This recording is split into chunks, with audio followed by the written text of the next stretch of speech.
자, 오늘 설교 제목이 뭡니까?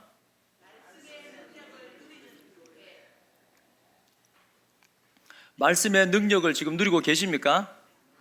아멘. 자, 오늘 설교는 여러분들 막 딱히 적을 건 없어요. 편안하게 들으시면 됩니다. 우리 복습도 하고 한 단락 정리도 하고. 자, 데살로니가 교회는 우리 참 3주밖에 말씀을 안 전했지만 또 몇 달밖에 디모데가 말씀으로 양육을 안 했지만 멋지게 자랐습니다. 우리가 알 수 있는 게 뭐냐면 신앙생활은 시간이 중요한 게 아니다. 그다 안 중요한 건 아니지만은 그 시간을 의미 있게 보내셔야 돼요. 예수님께서도 신앙의 역설을 자주 말씀을 합니다. 먼저 된 자가 나중되고 나중된 자가 먼저 되고 많다, 이런 사람이. 그러니까 늘 우리는 긴장을 하면서 이게 신앙생활은 시간만이 핵심이 열쇠가 아니구나 알 수가 있습니다. 그 데살로니가 이 교회는 이 짧은 시간에 말씀이 선포되고 복음이 선포되어졌는데 믿음의 역사가 일어나고 사랑의 수고가 있고 소망의 인내를 가지고 믿음, 사랑, 소망이 풍성하여서 이 신생교회가, 이 어린아이와도 같은 교회가 땅끝까지 아가야 마게도냐를 거쳐서 이 소문나는 교회가 된 거예요. 여러분, 우리 성도님들도 우리 교회도 우리가 말씀 붙들고 살 때 멋진 소문 날 줄로 믿습니다. 한번 생각해 보십시오. 우리가 한평생 살아가는데 나의 언어와 나의 행동과 나의 말들을 통하여 누가 드러나야 돼요? 예수님이 드러나야 돼요. 우리 인생이 긴 것도 아니고 짧은데 하나님의 영광이 드러나야 됩니다. 우리가 인간의 제일 큰 목적이 뭡니까? 하나님의 영광, 그것밖에 없어요. 하나님 너무 이기적인 거 아닙니까? 그거 아니에요. 여러분들이 우리가 살아보면 압니다. 하나님의 영광이 얼마나 사람에게 풍성함을 부어주는지, 이게 얼마나 한량없는 은혜인지. 이 데살로니가 교회는 이 멋진 교회가 된 거예요. 근데 이제 2장 1절부터 12절까지는 그 이유에 대해서 나오는데 2장 1절부터 12절까지는 그 이유가 뭐였습니까? 복음을 전하는 자들의 수고가 많았다. 어떤 수고가 많았습니까? 제가 세 가지 설명드렸죠. 첫 번째 뭐였습니까? 많은 싸움 가운데, 환난 가운데. 우리는 시간이 있으면 여러분 성경 많이 보실 것 같죠? 시간이 많이 나면 기도하실 것 같죠? 근데 우리의 삶을, 제 삶을 돌아보니까 시간이 많이 나면은 무언가 할 수 있는 게 아니었습니다. 시간이 중요한 게 아니에요. 또 내 주변에 아무 문제가 없으면 내가 뭔가 열심히 할 것 같고 잘할 것 같지만 그렇지 않아요. 저도 과거를 겪어보니까 평상시에는 책을 많이 안 보는데 꼭 시험 기간이 되거나 신방이 많거나 뭔가 일이 많으면은 하고 싶은 게 많아요, 작아요? 많이 생기는 거예요. 그런데 시간적인 여유가 있고 마음의 평안함이 있으면은 그 하고 싶은 많은 것들이 의욕이 싹 사라지는 거예요. 신앙도 마찬가지입니다. 시간이 많다고 해서 복음 전하는 게 아니고 삶의 여유가 있다고 복음 전하는 거 아닙니다. 이 데살로니가 교회가 이렇게 성장한 이유가 뭐냐면 사도 바울과 그 일행들이 많은 환난과 방해 가운데, 싸움 가운데, 고통 가운데 있었지만은 여전히 뭐합니까? 여전히 복음 전해요. 여전히 말씀을 가르칩니다. 말씀을 가르쳐 지키게 해 예수님의 대위임 명령을 지켜나가는 겁니다. 이 복음 전도자들의 헌신이 있었기 때문에 이 신생교회가 강력하게 일어난 거예요. 우리 모든 성도님들도 이 복음에 헌신하시기를 축원드립니다. 그래야 할 때 우리 교회도, 우리 가정도, 우리의 삶도 강력하게 일어날 줄을 믿습니다. 두 번째는 어떻게 복음 전했습니까? 어떤 수고를 했습니까? 신본주의적으로, 본능적으로 사람은 사람 중심이에요. 본능적으로 사람은 사람의 눈치를 봅니다. 본능적으로 사람은 많이 가진 자에게 아부하고 잘 보이려고 그러고 힘이 있는 자에게, 그 사람들 중심으로 돌아가려고 그래요. 그러니까 어디 가든 간에 먼저 온 사람이 텃세를 부리게 되고 또 기득권을 가지게 되고 그 중심으로 많이 돌아갑니다. 그런데 그렇게 해서는 복음이 안 전해집니다. 어떻게 복음 전했다고요? 인본주의적인 것이 아니라 신본주의적으로 사람에게 어떻게 좋게 할까? 만약에 저도 여러분들에게 설교를 하는데, 목회 사역을 하는데 저의 초점이 만약에 사람이었으면 어떻게 되겠습니까? 이래도 오케이, 저래도 오케이. 뭐 하려 수고하려고 기도하고 말씀 양육받고 훈련받습니까? 편안하게 예수 믿었죠? 고백했죠? 이미 다 구원받았습니다. 끝. 얼마나 좋아요. 근데 인본주의적으로 해서는 열매가 없습니다. 거짓말이에요. 신본주의는 뭐냐면은 하나님께 초점을 맞추는 겁니다. 그래서 어떻게 하면 하나님을 기쁘게 해드릴까? 어떻게 하면 하나님께 영광을 올려드릴까? 그래서 많은 싸움 가운데도, 그리고 하나님 관점에서 신앙생활을 하는 거예요. 우리가 말하고 행동하는 거, 생각하는 거, 손과 발을 움직이는 모든 것의 중심은 어디예요? 하나님의 영광, 하나님의 기쁨. 내가 이 말을 하였을 때, 이 행동을 하였을 때 우리 아버지가 기뻐하실까? 그러니까 하나님 중심으로 살아가는 겁니다. 그러니까 신본주의적 관점에서 복음을 전하였다. 세 번째는 뭐냐면은, 여러분 금방 예수 믿었으니까는, 물론 나이는 성인이 많겠죠, 데살로니가 성도들이. 근데 금방 예수 믿었으니까 속 사람은 애기입니까, 어른입니까? 애기죠. 그럼 애기니까 어떻게 해요? 여러분 애기가 손이 많이 가요, 적게 가요? 많이 가죠. 애기가 너무너무 귀여운데 너무너무 갖고 싶지만 손이 너무너무 많이 가잖아요. 근데 성장하면 성장할수록 손이 갑니까, 안 갑니까? 어른이 손이 가죠. 꼬글로 돼버려요. 그러니까 신생교회니까 많은 정성이 필요해요. 유모가 젖을 먹이는 것처럼 모든 거 하나하나, 먹는 거, 입는 거, 자는 거 막 다 보살펴줘야 됩니다. 그게 뭐냐면은 사랑이에요.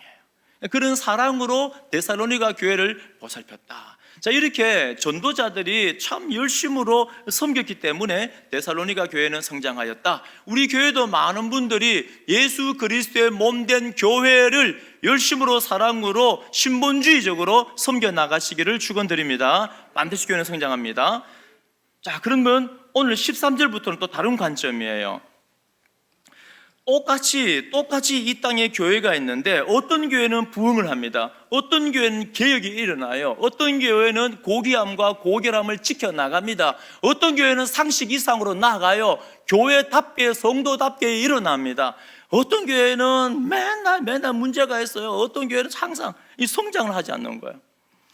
개인도 마찬가지입니다. 어떤 사람은 하나님의 말씀이 너무 사모되고 너무 좋고 너무 즐거워서 말씀을 묵상하고 말씀을 읽고, 북한에 있는 성도들로요, 말씀 읽으면 죽어, 잡혀가. 그래도 숨어서 몰래 말씀 읽고, 이거 말씀 읽기 두려우니까 아예 말씀을 외워버리고, 노동하면서 일하면서도 외웠던 말씀을 계속해서 되뇌이고, 삶이 변화되어지고 예수 그리스도의 언어가 나오고 예수님의 선한 영향력이 드러나고, 이 세상을 살아갈 때 얼마나 힘들어요. 이 죄 많은 세상에서 얼마나 골치 아픈 일들이 많이 일어납니까? 그러나 그 가운데서도 좌절하지 않고 절망하지 않는 것은, 아무리 복잡하고 힘든 일이 우리의 일상 가운데, 업무 가운데 일어나도 우리는 예수 그리스도를 붙들기 때문에, 예수 그리스도가 우리 안에 있기 때문에. 그러니까 변화되고 힘있고 세상을 이끌어가는 사람이 있고, 늘 실망하고 늘 우울하고 늘 좌절하고, 뭐 조금만 뭐 힘든 일 있으면 쑥 잠수를 타고 안 보이고.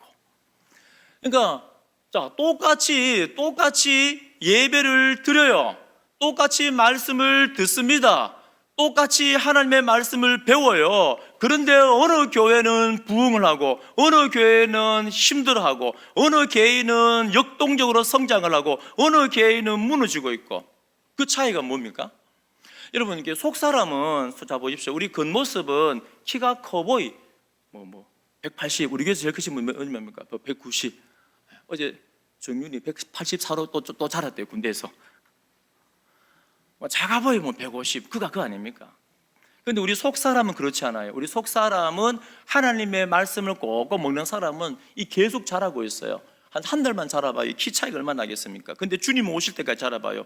100m, 200m, 300m 자란단 말이에요. 속 사람은 영적인 거인이 되는 거예요. 자, 그러면 그 차이가 뭡니까? 차이가 똑같이 사도가 열심으로 말씀을 전하였는데, 개인의 차이와 이 공동체의 차이가 어디에서 나옵니까? 어떤 사람 보면 항상 고난과 고통 가운데도 웃잖아요. 여유가 있잖아요. 선을 행하잖아요.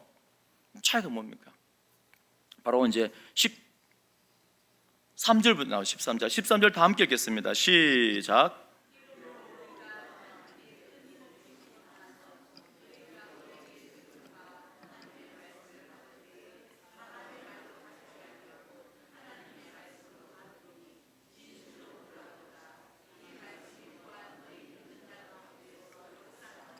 아멘.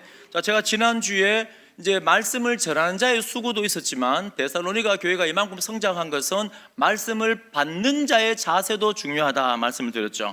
여러분, 하나님의 말씀을 여러분 믿습니까? 말씀의 능력을 믿으십니까? 자, 여러분 믿으셔야 돼요. 말씀을, 이 세상이 어떻게 창조되었습니까? 저절로 되어졌습니까? 아니죠. 하나님께서 의도를 가지고 선한 목적을 가지고 말씀으로 세상을 창조를 하셨습니다. 사실은 이것만 확실히 믿고 있어도 우리의 삶이 참 많이 바뀌는데, 저도 그렇고 참 믿음이 없어요. 믿으셔야 돼요. 하나님이 말씀으로 세상을 창조하셨습니다. 하나님이 주인이세요. 그러니까 말씀으로 창조했다는 것은 말씀의 능력이 있다는 것이고, 또한 창조하고 내버려 두었습니까? 아니에요. 지금 이 땅 가운데 전쟁도 있고 불합리한 일들이, 이 원죄 가운데, 범죄 가운데 수많은 일들이 일어나도 하나님은 이 세상을 말씀으로 창조했고, 지금도 요한계시록을 향하여 예수님의 재림과 완성을 향하여서 하나님의 말씀이 이 세상을 섭리해 가고 계시는 거예요. 경영해 나가십니다. 이끌어 가세요. 그래서 우리가 볼 때는 뭔가 참 안 될 것 같고, 뭔가 문제가 있는 것 같고, 왜 전쟁이 일어나는지, 왜 불합리한 이 죽음들이, 이 아픔들이 일어나는지 이해가 안 되어지지만, 그럼에도 불구하고 우주 만물을 창조하신 그 말씀은 이 세상을 경영해 가세요. 주님이 오실 때까지 하나님의 나라의 완성을 향해서 계속 경영해 가십니다. 이끌어 가세요.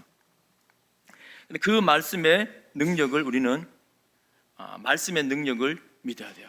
그러니까 오늘 사람의 말로 받지 아니하고 우리가 들은 바 하나님의 말씀을 받을 때 사람의 말로 받지 아니하고 하나님의 말씀으로 받았다. 하나님의 말씀으로 받았다. 이게 지난주에 주제였습니다. 하나님의 말씀으로 받았다는 게 뭐냐면, 계속 한번 보십시오. 진실로 그러하도다. 이 말씀이 또한 너희 믿는 자 가운데서 역사하느니라. 함께 고백합니다. 믿는 자 가운데서, 저 내 가슴을 치면서 믿는 자 가운데서 역사하느니라. 역사하느니라. 아멘. 자, 하나님의 말씀으로 받았다. 이게 하나님의 말씀으로 받았다는 것을 다른 말로 말하면 믿음으로 말씀을 받았다, 그 말입니다. 옥스퍼드 주석에 보면 이렇게 되어 있습니다. 말씀이 아무리 객관적으로 능력이 있다 할지라도 그 말씀을 하나님의 말씀으로 받아들이지 않는 사람들에게는 도무지 역사하지 않는다. 그러니까 하나님의 말씀 자체는 능력이 있습니다. 말씀이 능력 없는 게 아니에요. 말씀이 죽은 말씀이 아닙니다. 말씀은 살아 있습니다. 그 말씀이 우리에게 선포되어졌을 때, 우리가 하나님의 말씀으로 믿음으로 받아들일 때 말씀은 역사하는 거예요.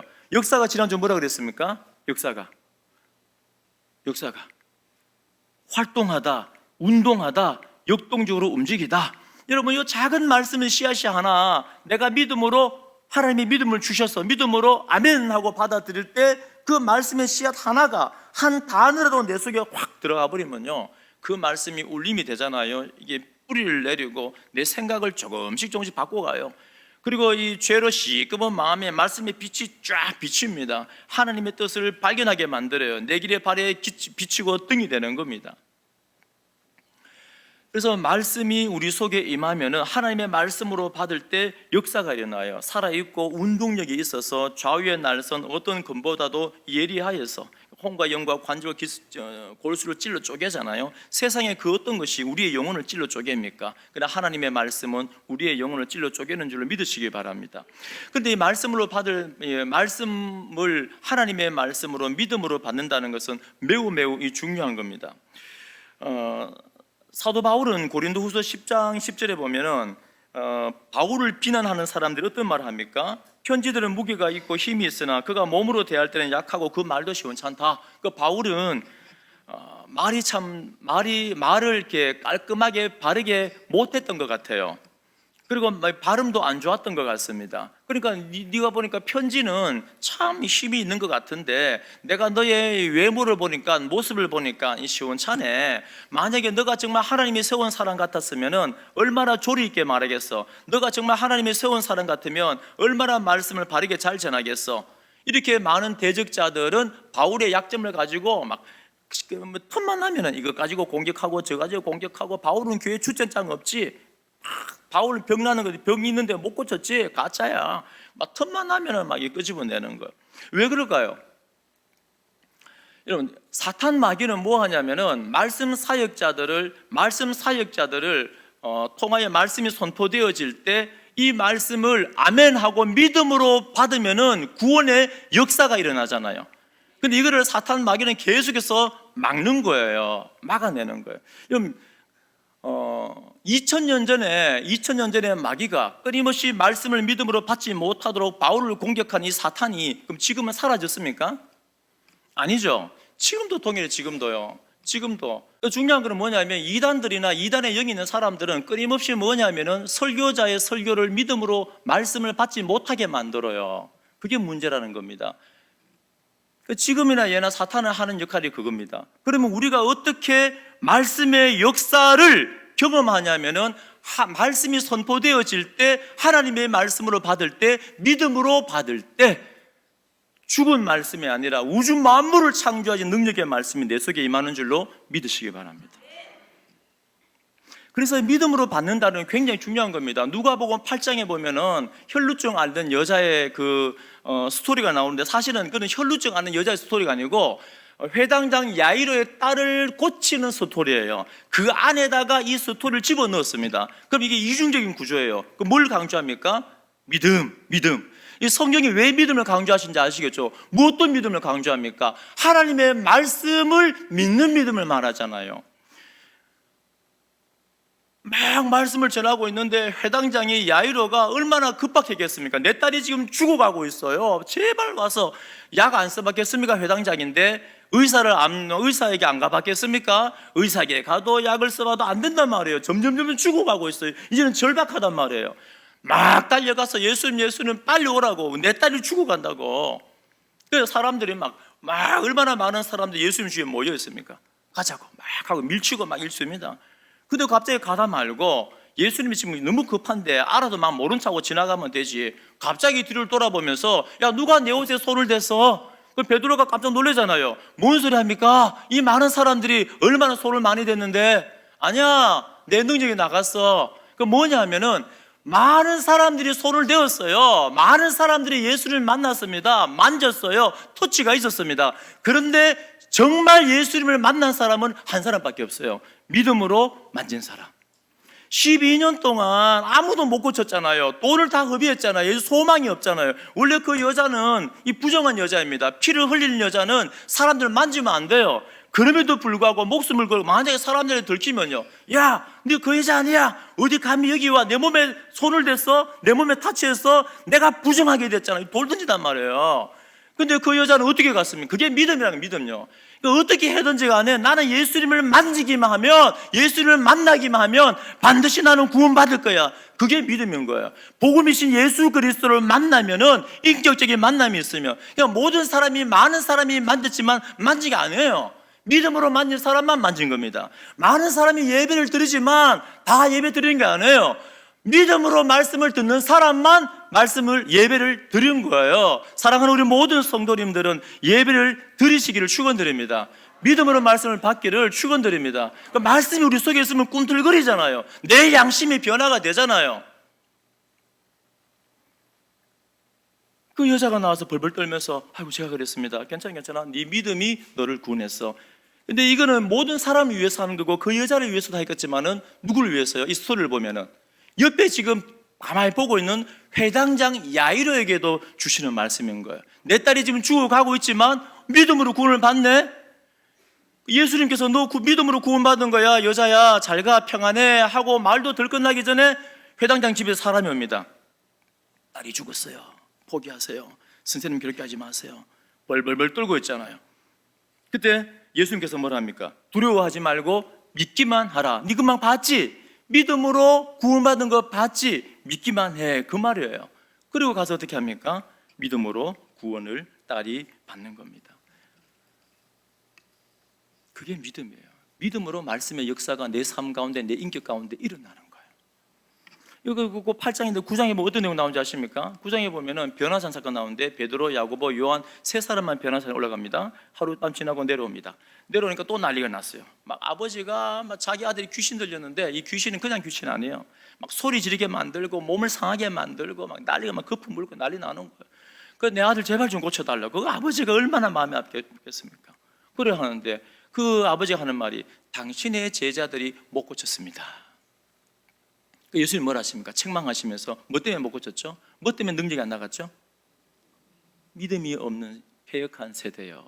내가 얼마나 참아야 되느냐.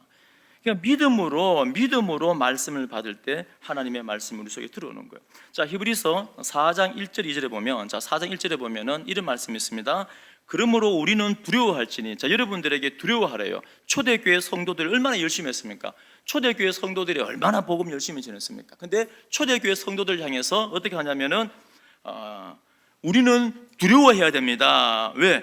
그의 안식에 들어갈 약속이 남아 있을지라도 너희 중에는 혹 이르지 못할 자가 있을까 함이라.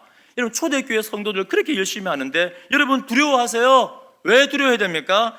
약속이 남아 있다 할지라도 쉽게 말해서 너희 중에 천국에 못 들어가는 사람이 있을 수도 있기 때문에 여러분들은 두려워하세요. 여러분들에게 실망감을 주려고 이 말씀을 드린 게 아니고 여러분들에게 소망을 주고 점검하려고 이 말씀을 하나님이 주시는 줄을 믿으시기 바랍니다. 그럼 초대교회 2000년 전에도 구원 받았는가 안 받은 거 너 두려워해 이렇게 말했는데 그럼 2000년 지난 지금 어떻습니까? 제가 두려워요. 제가 두렵단 말입니다. 그 다음 구절이 이거예요. 왜 두려워해야 되냐면 그들과 같이 우리도 복음 전함을 받은 자이나, 자, 두려워해야 될 자, 구원받지 못할 자, 그들과 같이 우리도 복음을 맺다고요? 전함을 받았죠. 자, 저 보세요. 그 사람들도 복음 전함을 받았고 나도 히브리서 기자도 복음 전함을 받았고, 자, 그런데 그 말씀이 그들에게 유익하지 못한 것은 듣는 자가 믿음과 결부시키지 아니함이라. 똑같이 당신들도 말씀을 전해 들었고 나도 말씀을 전해 들었고 당신들에게 말씀이 유익하지 못한 것은 말씀의 역사가 드러나지 않고 구원에 이르지 못하는 것은 말씀을 뭐 했다고요? 믿음과 결부시키지 못했기 때문에 두려워하라는 거예요. 그러므로 우리 모든 성도님들은 오늘 이 말씀을 통하여 오늘 하나만 기억하셨으면 좋겠습니다. 내 안에 믿음이 있는가? 말씀이 내 안에 들어와 있는가? 말씀에 대한 거룩한 부담이 있는가? 부드러운 마음이 되어서 말씀에 순종하려는 의지가 있는가? 말씀을 사랑하는 마음이 있는가? 한번 점검해 보시기 바랍니다. 그리고 말씀을 들을 때 믿음과 결부되지 않는다면 유익이 없대요. 의미가 없단 말이에요. 믿음으로 듣지 않는 말씀은 우리의 삶과 인격을 변화시키지 않고 천국에 이르게 하지 못한다는 거예요. 그렇기 때문에 우리 사랑하는 우리 모든 성도님들은 반드시 말씀을 믿음과 결부시키는 은혜가 있기를 축원드립니다. 그럼 반드시 그러셔야 돼요. 그럼 반드시.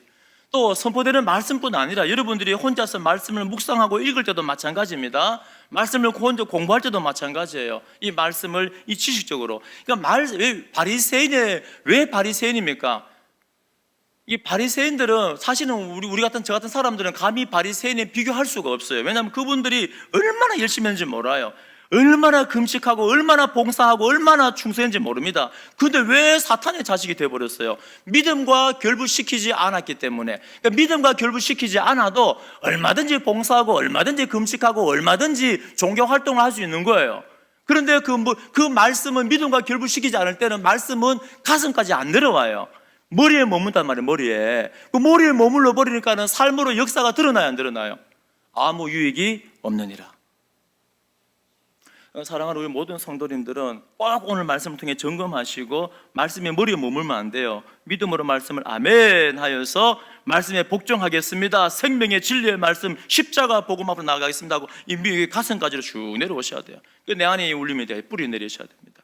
그 네 가지 제가 얼마 전에 말씀드렸잖아요. 길가에 뿌린 사람도, 돌바짝에 뿌린 사람도, 가시덤불에 뿌린 사람도, 조마대 뿌린 사람도 다 말씀 보십시오. 말씀을 들은 자니, 맞죠? 그 보면 나있잖아요. 제가 말씀드렸잖아요. 그러니까 네 가지 영역 다 말씀을 안 들은 게 아니고 말씀을 다 들었다니까요. 근데 왜 열매를 못 맺어요? 마지막 사람만 믿음으로 말씀을 결실을 맺은 거예요. 그러니까 믿음이 없이는 의미가 없다는 거예요. 유익이 없다는 거예요. 자, 하나만 하고 마치겠습니다. 에스겔 37장에 보면은 하나님께서 에스겔을 이제 환상을 보여줍니다. 저기 이제 골짜기 계곡에 데리고 가요. 거기다 탁 둡니다. 근데 보니까는 그 큰 골짜기 막 뼈가 막 가득히 있는 거예요. 이런 뼈가 있다는 건 죽었단 말입니까? 살았단 말입니까? 죽었죠. 근데 그 뼈가 그냥 뼈가 아니래요. 성경 보니까는 심이 많은데 아주 말랐더라. 아주 말랐다는 것은 죽은 지가 오래되었다. 소망 자체가 0% 아예 없다 그 말입니다. 그러니까 죽은 지 마른 뼈가 말란 지 오래됐다는 것은 오래됐다는 거예요. 그래서 절대 소망이 없는 거예요. 그런데 묻습니다. 야, 에스겔아, 살겠느냐? 나는 몰라요. 하나님이 아십니다. 뭐냐면 하나님께서 말씀을 주시면은 살 것이고 안 주시면 죽을 것이고 하나님이 아십니다. 그래서 어떻게 합니까? 그 본문을 보시면은 강조되는 단어가 뭐냐면은 대언입니다. 대언. 대언은 하나님이 직접 하는 겁니까? 하나님의 사람을 통해서 선포하는 겁니까? 네. 대언은 그겁니다. 그래서 대언을 강조하는데, 야, 너가 대언해, 내 말을 대언해. 그자 대언하니까 어떤 일이 일어나요? 그 골짜기에 그 많은 뼈들이 막 쥐짝을 찾아가요. 그리고는 뼈가, 그리고는 살이, 그리고는 피부가, 그리고는 성령이 들어가셔서 죽은 영이 아니고 산 영이 되는 겁니다. 그리고 나중에 알고 보니까 뭐가 돼요? 극히 큰 뭐가 돼요? 군대가 돼요. 군대가. 여러분, 우리가 어떤 존재였습니까? 우리는 예수님 만나기 전에 죽은 존재입니다. 영적으로 죽었어요. 죽은 지 오래됐습니다. 소망이라고는 손톱만큼도 없는 존재예요. 100% 우리는 지옥에 던져질 존재였습니다. 그런데 어떻게 합니까? 하나님께서 우리에게 말씀을 주셔서 믿음으로 반응할 때 지극히 큰 여호와의 군대가 된 줄로 믿으시기 바랍니다. 우리 자신은 안 믿더라도 내 자신은 믿을 필요 없어요. 근데 내 안에 말씀을 여러분 믿으십시오. 그럼 우리는 우리 안에 산 소망이 생기고 우리는 극히 큰 여호와의 군대가 된 줄로 믿으십시오. 그래서 이번에 이 블레싱 데이가 전도 축제가 또 말씀을 가르치고 이 본질적인 사역은 사탄 마귀가 참 싫어합니다. 앞으로 더 방해할 거예요. 그렇지만 열심히 기도하면서 하나님의 말씀을 믿음으로 받아들여서 지극히 큰 여호와의 군대가 되어서 이 믿음의 싸움을 주님 나라가는 그날까지 힘있게 싸우시기를 축원드립니다.